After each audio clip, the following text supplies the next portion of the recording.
What would you do if the one moment you had quietly dreamed about for years turned out to be the beginning of your biggest heartbreak? Because that's exactly where my story begins, not with anger, not with betrayal, but with hope.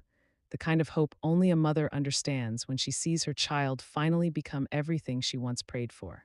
That morning felt ordinary in every way, sunlight slipping through the curtains, the soft scent of pine drifting through my little home, the same peaceful routine I had lived for years. And yet something inside me felt different, like the day was waiting to bring something meaningful, something long overdue. Have you ever had that feeling, like life is about to reward you for everything you've endured?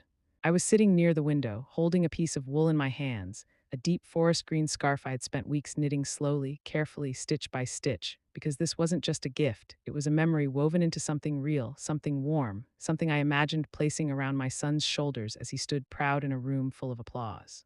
I used to picture that moment often, more than I probably should have, because when you raise a child alone, your dreams quietly shift. You stop dreaming for yourself and you start dreaming through them. Then the phone rang, breaking that quiet, and even before I answered, I smiled, because no matter how much time passes, a mother recognizes her child's presence before a word is spoken. Mom, he said, his voice polished now busy, shaped by a world far different from mine, but still familiar enough to make my heart lift instantly. I've got big news. I'm receiving an award next month. You should come. And just like that, everything inside me filled with something I hadn't felt in a long time, not just pride, but belonging. Have you ever realized how little it takes to make a parent feel included again? I didn't hesitate, not even for a second. I told him, of course, I would come, that nothing could keep me away from a moment like this, because this wasn't just an event, it was proof that every sacrifice, every sleepless night, every silent worry had meant something. He sent me a link for the hotel, told me to book through it, said it would be easier that way, and I laughed softly, telling him I would handle it myself, because there are some things a mother still wants to do on her own, even when her child has outgrown needing her. After the call ended, I sat there for a long time, the phone still in my hand, replaying his words, imagining him standing on a stage, confident, successful, admired. And for the first time in years, I felt like I had a place in that world again, like the distance between us had quietly closed, even if just for a moment. I opened my laptop and followed the link he sent, the hotel appearing on the screen, tall, modern, elegant, the kind of place that belongs to people who have made it, people like him now, and I booked my room without hesitation, paying with my own card, not because I needed to, but because I wanted to, because this wasn't just a trip. It was my way of showing up fully, proudly, without needing permission. Over the next few days, I prepared in ways that might seem small to others but meant everything to me, pressing my clothes carefully, polishing my shoes, packing with intention, and wrapping the scarf in soft white paper, tying it with a ribbon, imagining the moment I would give it to him, imagining his smile, his surprise, his appreciation. Have you ever built a moment in your mind so vividly that it starts to feel real before it even happens? That's exactly what I did. The morning of my flight arrived quietly, the sky still soft with early light, and as I locked my door and stepped outside, I paused for just a second, looking back at the home that had held every version of my life, the struggles, the growth, the years of raising him, and I felt something close to peace, like I was finally stepping into a moment that would make all of it feel complete. The journey itself felt light, almost effortless, as if everything was moving exactly the way it was meant to, and sitting by the window on the plane, watching the clouds pass beneath me, I allowed myself to feel proud, not loudly, not in a way that needed to be shown, but quietly, deeply, the way mothers feel things that don't need words. I wasn't just traveling to a city, I was traveling toward a moment I had earned in ways no one else would ever fully understand. By the time I arrived, the sun was beginning to set, casting a golden glow across the tall glass buildings, and as the car pulled up in front of the hotel, I felt a small flutter of nerves, not fear, but anticipation, the kind you feel before something important begins. I stepped out, holding my purse and the small gift box, looking up at the towering structure in front of me, its polished surface reflecting a world that felt distant from my own, and for a brief second I wondered if I truly belonged there. But I reminded myself why I had come, who I had come for, and that was enough. Inside, the lobby was everything I expected and more, bright, elegant, filled with quiet movement, people who looked like they knew exactly where they were going, and I walked toward the front desk with a steady smile, my heart light, my mind still holding onto that imagined moment of pride. "Good evening," I said gently, "I have a reservation." And in that moment, I believed everything was exactly as it should be. But what I didn't know was that in just a few seconds, standing at that desk, everything I believed about this trip and my place in my son's life was about to change completely. Have you ever smiled at someone, completely unaware that in the next few seconds your world would shift so quietly that no one else would even notice? Because that's exactly what happened as I stood there at the front desk, my hands resting gently on the counter, my voice calm, my heart still holding on to everything I had imagined this trip would be. The receptionist greeted me politely, her smile practiced, professional, the kind you see in places where everything runs smoothly, where nothing ever seems out of place, and for a brief moment I felt reassured, like I truly belonged there after all. She began typing, her fingers moving quickly across the keyboard, and I waited patiently, watching the reflection of the lobby lights shimmer across the marble floor, telling myself that in just a few minutes I would be in my room, settling in, preparing for the day I had come so far to witness. But then something changed, not loudly, not dramatically, just a small shift in her expression, a pause that lasted a second too long, the kind of pause you don't notice unless you're paying attention, and suddenly I was. Have you ever felt that subtle moment when something doesn't feel right, even before you know why?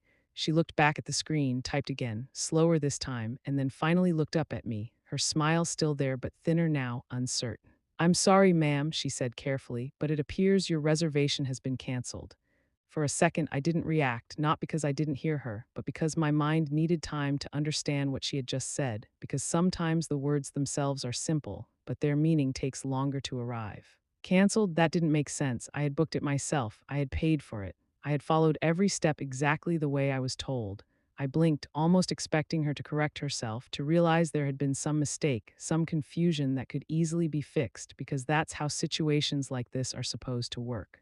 "There must be some misunderstanding," I said softly, still calm, still holding on to the belief that this was just a small error. "I booked it a few days ago using the link my son sent me."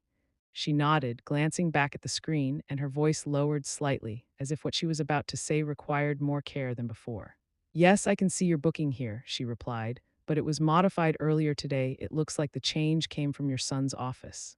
That was the moment something inside me stilled, not broken yet, not fully hurt, just paused, because there's a difference between an accident and a decision, and what she was describing did not sound like an accident.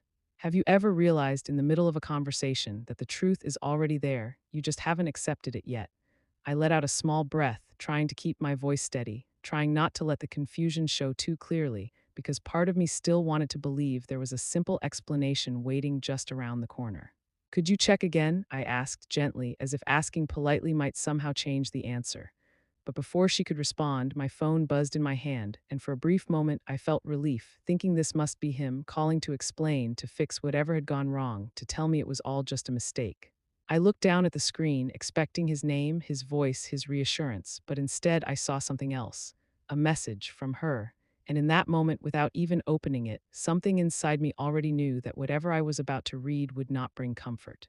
Have you ever hesitated before reading something because a part of you already understands it will change everything?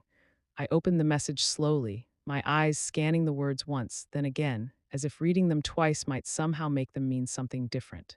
"The suite is reserved for Walter's business guests. You can just stay in the lobby." That was it, no explanation, no apology, just a sentence, simple and sharp, cutting through everything I had believed about why I was there. "Stay in the lobby." For a moment I didn't move, didn't speak, didn't even breathe properly, because humiliation doesn't arrive loudly. It arrives quietly, settling into your chest, making everything feel heavier without anyone else noticing. Around me, the lobby continued exactly as before. People walking, talking, laughing, moving forward with their lives, completely unaware that something inside mine had just shifted in a way that could not be undone. I stepped away from the counter slowly, not wanting my voice to break in front of a stranger, not wanting to create a scene, because even in that moment, I was still thinking about dignity, about not embarrassing him, about holding myself together the way I always had. Have you ever protected someone, even when they were the ones hurting you? I found a seat in a quiet corner, lowering myself carefully, the small gift box still resting in my lap, untouched, suddenly feeling heavier than it had just minutes before. I read the message again, not because I needed to, but because my mind was still trying to catch up with what my eyes had already confirmed. This wasn't a mistake. This was intentional. And that realization didn't come with tears. It came with something else, something colder, something steadier, something I couldn't quite name yet. Time passed, though I couldn't say how much, because when you sit in that kind of silence, time stops feeling real. People passed by without looking, voices blended into a distant noise, and I sat there, holding on to something that no longer had a place to go. Then, quietly, a security guard approached, his tone polite but firm, asking if I was a guest, reminding me that the lobby was not a place to stay. And in that moment, something inside me tightened. Not anger, not yet, but something close to it, something that refused to collapse completely. I nodded, said I was waiting, kept my voice steady, because even now I wasn't ready to fall apart in front of strangers. But inside, something had already changed. Something had already begun to break, or maybe to form. But what I didn't realize yet was that the real truth wasn't in that message. It was in the name of the person who made sure my room was gone.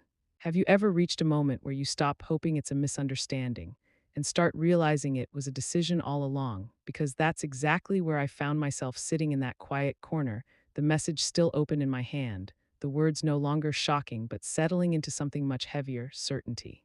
For a long time, I didn't move, I didn't cry, I didn't react the way people expect when something painful happens, because sometimes the deepest kind of hurt doesn't explode outward, it turns inward, becoming still, almost silent, like something freezing instead of breaking. Around me, the lobby continued its rhythm, people checking in, laughing softly, living their lives as if nothing had changed, and in a way, nothing had for them. But for me, everything had shifted in a way I couldn't ignore anymore. Have you ever realized that the hardest truths are the ones you already knew but didn't want to accept? Because deep down, before anyone confirmed anything, before any proof was given, I had already felt it, that this wasn't just her decision, this wasn't just a careless message, this went deeper.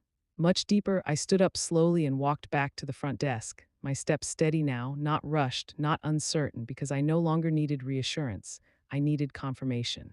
The clerk this time was different, younger, polite, unaware of what had already unfolded, and when I spoke, my voice didn't tremble the way it had before. It was calm, controlled, almost detached. "I'd like to know," I said quietly, "who authorized the cancellation." He began typing, scanning the system, and I watched his face carefully, because sometimes people don't need to say anything, their expressions say enough. There was a brief pause, then a shift, subtle but clear, and when he looked up at me, his answer came without hesitation. "It was requested earlier today," he said, "by Mr. Walter Callahan, my son." For a moment, the world didn't collapse the way people describe in stories. It didn't shatter, it didn't spin. It simply settled, like something finally finding its place after being suspended in uncertainty. Have you ever heard something that hurts, but at the same time brings relief, because at least now you know the truth? That's what this was. The last piece, the final confirmation that removed every doubt, every excuse, every possibility that this had been an accident. It wasn't, it was deliberate. And strangely, that clarity didn't make me weaker, it made me stronger. Because once you stop hoping for a different version of reality, you can finally deal with the one in front of you. I nodded gently, thanking the clerk, not because I felt gratitude, but because I no longer needed anything from him. I already had what I came for: truth, and truth, once accepted, changes everything. I stood there for a moment, thinking, not emotionally, not reactively, but clearly, more clearly than I had in years, because something inside me had shifted from hurt into awareness, from confusion into control. Have you ever felt that exact moment when you stop being the victim of a situation and start becoming the one who decides what happens next? That's exactly what this was. I asked him one more question, simple, direct: "Do you have any rooms available?" He hesitated slightly, explaining that the hotel was nearly full, that there was only one option left: a presidential suite, something far beyond what most guests would consider, something reserved for people of status, influence, importance. For a second, I almost smiled, not out of humor, but out of irony, because the same people who had just decided I didn't deserve a room had assumed I didn't belong in a place like that either. And that assumption was their mistake. I reached into my purse slowly, taking out my card, placing it gently on the counter, my voice steady, unwavering. "Then I'll take it." He blinked, surprised, maybe even unsure if he had heard me correctly, but I didn't repeat myself because I didn't need to. Within minutes, everything was arranged, keys prepared, a staff member ready to escort me upstairs, and as I walked toward the elevator, something inside me solidified completely. The woman who had walked into that hotel earlier, hopeful, proud, expecting to be welcomed, was no longer the same. She hadn't disappeared, but she had changed. Have you ever realized that a single moment can redefine who you are, not by breaking you, but by forcing you to see yourself differently? The elevator doors closed, and as it began to rise, floor after floor, I felt that shift deepen, not with anger, not with revenge, but with something far more powerful: clarity. By the time the doors opened at the top, I was no longer thinking about what had been taken from me. I was thinking about what I had just reclaimed. The suite was quiet, vast, almost unreal in its stillness, the city lights stretching endlessly beyond the glass, but what mattered wasn't the view or the space or the luxury. What mattered was what it represented.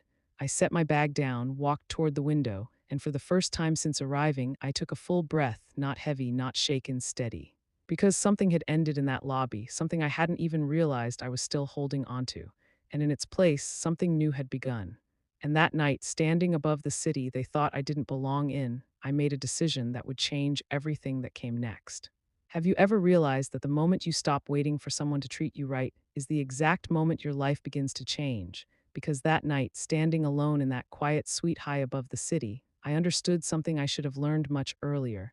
Love should never require you to shrink, and respect should never feel like something you have to earn back. The room around me was still, almost two perfect glass walls reflecting the city lights, every surface polished, every detail designed for people who believed they had reached the top, and yet, for the first time, I didn't feel out of place there. I felt clear, not proud, not angry, just clear. Have you ever noticed how clarity feels different from emotion? It doesn't rush, it doesn't shake you. It settles quietly, firmly, like something clicking into place after being loose for far too long.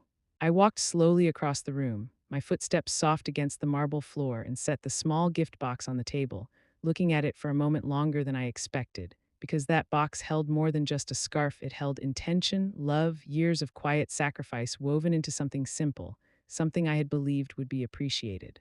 But now, standing there, I saw it differently, not as something rejected, but as something misplaced. Have you ever given your heart to the wrong moment? Because that's what this felt like, not wasted, but given where it was no longer valued. I sat down on the edge of the bed, opening the box carefully, running my fingers across the soft fabric, remembering every stitch, every quiet evening I had spent making it, thinking of him, believing in him, hoping for him. And for the first time, I allowed myself to say it out loud, not angrily, not bitterly, but honestly. If you no longer remember what this means, then I can't keep holding on to it for both of us. The words didn't echo. They didn't break me, they simply existed, real and final, and once they were spoken, something inside me let go. Have you ever felt that moment when something ends not with noise, but with acceptance? That's what this was. I folded the scarf carefully and placed it back into the box, but this time it felt different, not like a gift waiting to be given, but like a memory I was choosing to keep for myself. I stood up, walked toward the window, and looked out over the city, the lights stretching endlessly, indifferent, constant, moving forward no matter what anyone felt beneath them. And in that moment, I realized something simple but powerful. Life doesn't pause for our pain, and maybe it shouldn't. Because sometimes pain isn't meant to stop you, it's meant to redirect you. Have you ever had something break in your life, only to realize later it made you stronger than you were before? Because that's exactly what was happening inside me. I reached for my phone, not to call him, not to explain, not to ask why, because those questions no longer mattered the way they once did. Instead, I called someone else, someone who had nothing to do with emotion, nothing to do with family, someone who dealt only in clarity and decisions. I need to make some changes, I said calmly, my voice steady in a way I hadn't heard from myself in years. Not dramatic changes, not impulsive ones, just necessary ones. And as I spoke, I realized something else. This wasn't revenge. This wasn't anger. This was alignment. Alignment with what I deserved, with what I would accept, with what I would no longer allow. Have you ever noticed how powerful it feels to choose yourself after years of choosing others?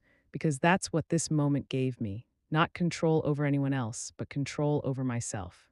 The night passed slowly, not because I couldn't sleep, but because I didn't want to rush it, because something important was happening, something quiet but permanent, something that deserved to be fully understood before moving forward.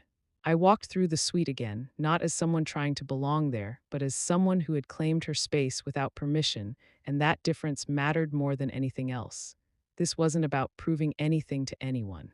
This was about no longer needing to. By morning, everything felt lighter, not because the situation had changed, but because I had.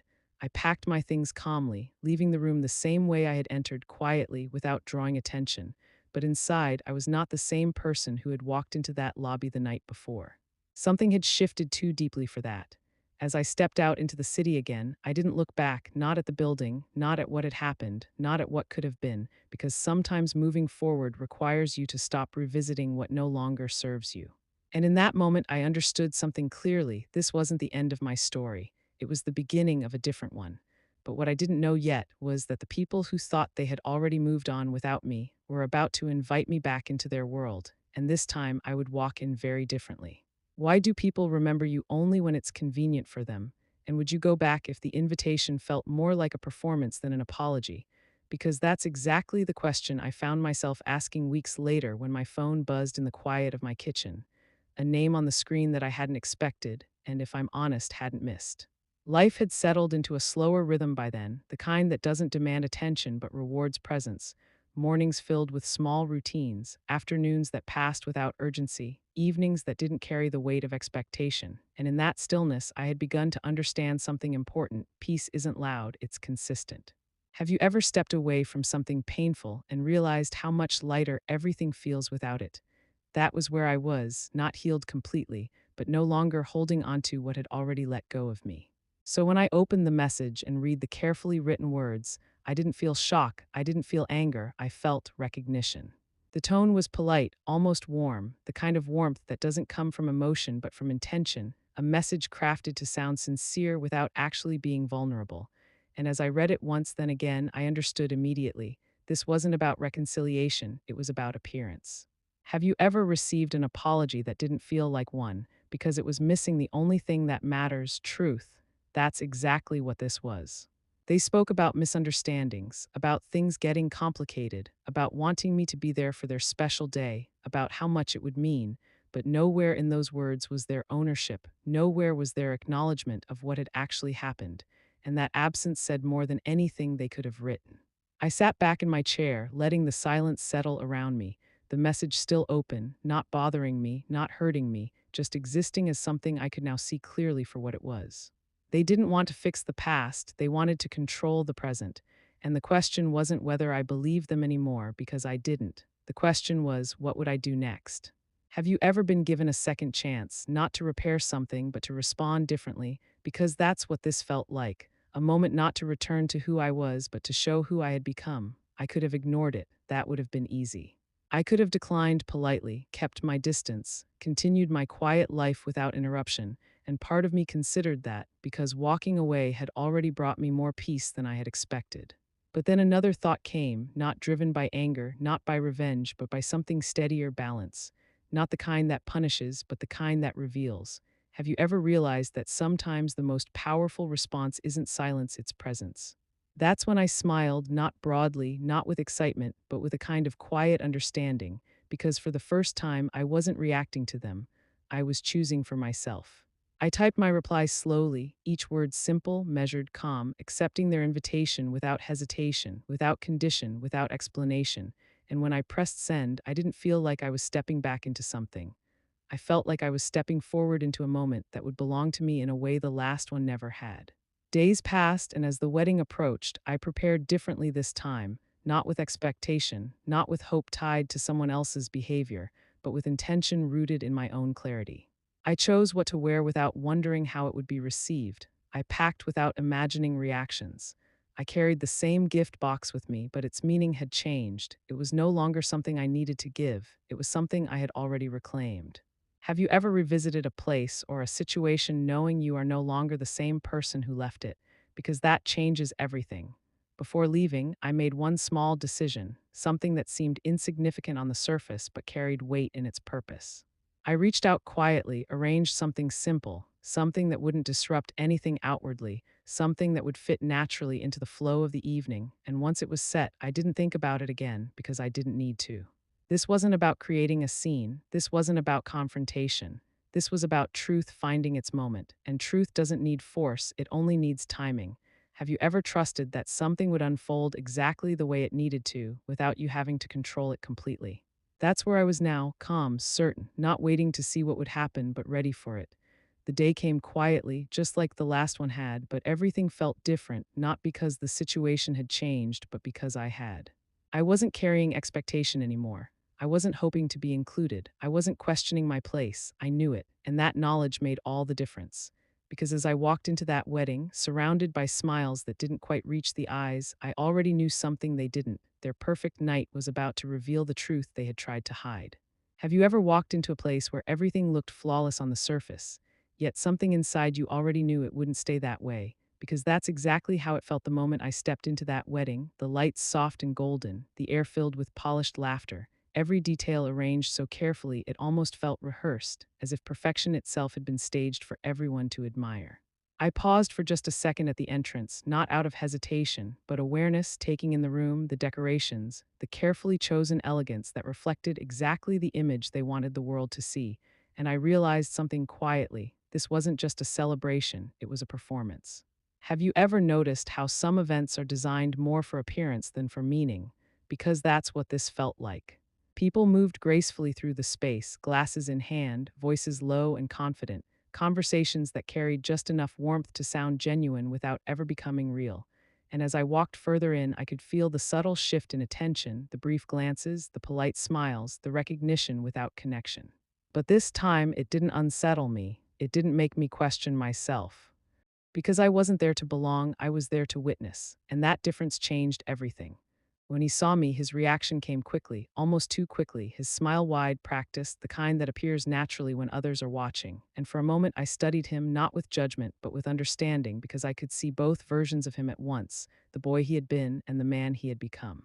He greeted me warmly, introduced me to those nearby with pride in his voice, but there was something beneath it, something slightly off, like a performance that required constant awareness to maintain.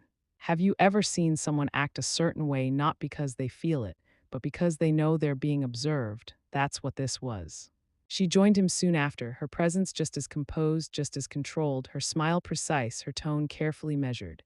And as she greeted me, her words carried politeness without depth, kindness without connection, and I responded the same way, not coldly, not harshly, but with a calm that no longer needed approval. Because I wasn't here to be accepted anymore, I had already accepted myself. The evening moved forward smoothly, almost too smoothly, speeches flowing into laughter, laughter into music, everything unfolding exactly the way it was planned. And as I sat there, quietly observing, I realized how much effort goes into maintaining an image, how much energy it takes to keep everything looking perfect, and how fragile that perfection really is. Have you ever watched something so carefully constructed that you know eventually it has to crack? Because that's what I felt as the night continued. I listened to the speeches, the praise, the carefully chosen words about success, partnership, future, all the things people say when they want to celebrate something publicly. And I noticed how easily those words filled the room, how readily they were accepted, because no one there had seen what I had seen. No one there knew what had been said in private. And that's the thing about truth, it doesn't disappear just because it's hidden. It waits, quietly, patiently, until the moment it can no longer be ignored. When it was finally time for me to speak, the room settled into a different kind of silence, not tense, not uncomfortable, but attentive, the kind of silence that comes when people expect something meaningful, something warm, something that fits neatly into the story they believe they are witnessing. I stood slowly, not rushing, not hesitating, and as I walked toward the front, I felt no fear, no nervousness, just a steady calm, because this wasn't a moment I needed to control. It was a moment I had already prepared for. Have you ever stood in front of people knowing exactly what you're about to say and why it matters? That's where I was. The microphone felt light in my hands, the room quiet around me, every eye focused, every expectation aligned towards something safe, something predictable. And for a brief second, I allowed that silence to stretch, not to create tension, but to create space. Because truth needs space to be heard. I began simply speaking about family, about growth, about the journey that brings people to moments like this, my voice steady, clear, not emotional, not dramatic, just real, and the room responded exactly as expected, nods, smiles, quiet agreement, because everything I said fit the image they were comfortable with.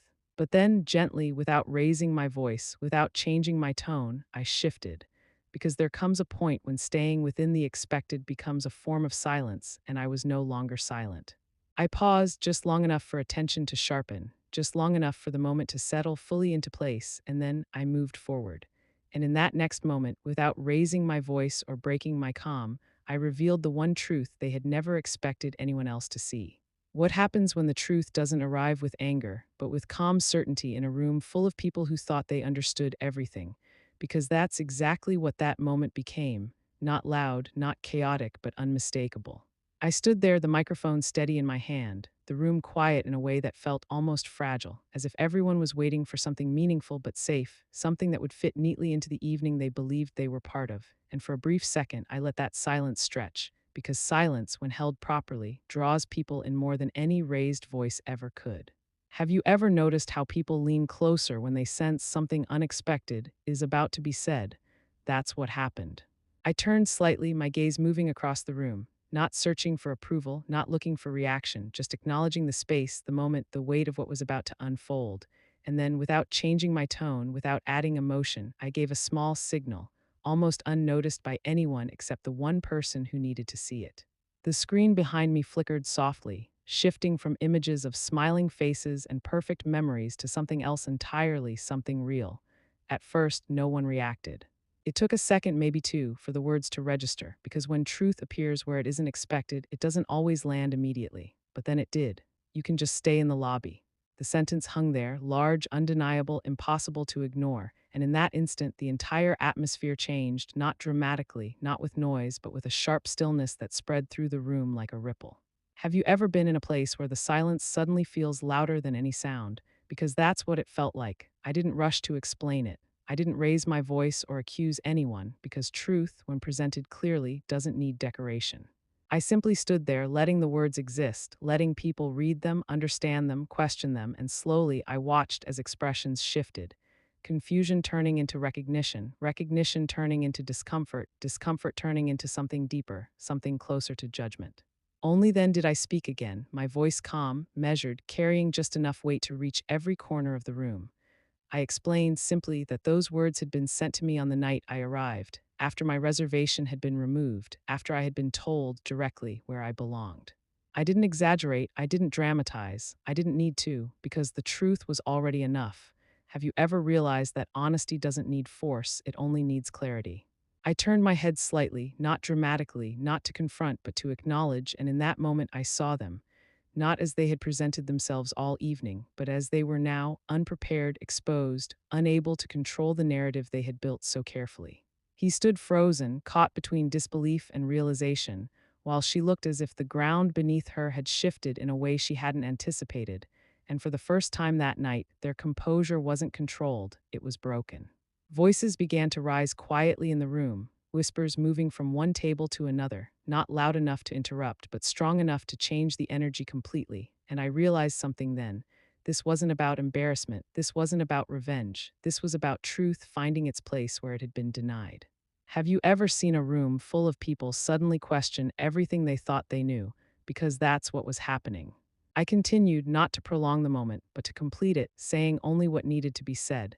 That success, no matter how impressive, means very little if it comes without respect, that building something in the world does not excuse how you treat the people who helped you reach it, and that dignity is not something given by others. It is something you choose to hold, even when others fail to recognize it. My words weren't sharp, they weren't angry, but they carried something stronger, finality. And once they were spoken, I knew there was nothing more to add. I stepped away from the microphone slowly, not waiting for a reaction, not looking for approval, because this moment wasn't about how others responded. It was about what had been revealed. As I walked back through the room, the same space that had once felt distant now felt clear, almost quiet in a different way, as if everything unnecessary had fallen away, leaving only what was real behind. I reached the table where the gifts were placed and set the small box down gently, not as an offering, not as something waiting to be accepted, but as something complete in itself. I didn't open it, I didn't explain it. Because its meaning no longer needed to be understood by anyone else. Have you ever let go of something not because it lost value, but because you finally understood your own? I turned then, moving toward the exit, each step steady, unhurried. And as I stepped outside, the air felt different, cooler, lighter, carrying none of the weight that had once been inside me. Behind me, the room remained, filled with conversations that would continue long after I left, but none of that belonged to me anymore. I didn't look back, I didn't need to. Because everything that needed to be said had already been said, not loudly, not forcefully, but clearly. And clarity, once revealed, cannot be undone. The days that followed were quieter than I expected, not because nothing had changed, but because everything had settled into its proper place. I returned home, not to the same life I had left, but to something different, something lighter, something that no longer depended on anyone else's recognition. I made decisions I had postponed for years, not out of anger, but out of understanding, choosing where my energy would go, where my future would lead, and for the first time in a long time, those choices felt entirely my own. I found a new rhythm, a new pace, one that didn't rush, didn't demand, didn't expect, but simply existed, steady and honest. And in that rhythm, I rediscovered something I hadn't realized I had lost myself. Have you ever stepped away from everything you thought defined you and realized you are still whole without it? That's what this became. Not an ending, not even a confrontation, but a return to dignity, to clarity, to peace. And standing there one evening, watching the light fade slowly into night, I understood something I would carry with me for the rest of my life. People may try to define your place, to limit your value, to decide where you belong, but none of that matters unless you agree to it. And once you stop agreeing, everything changes.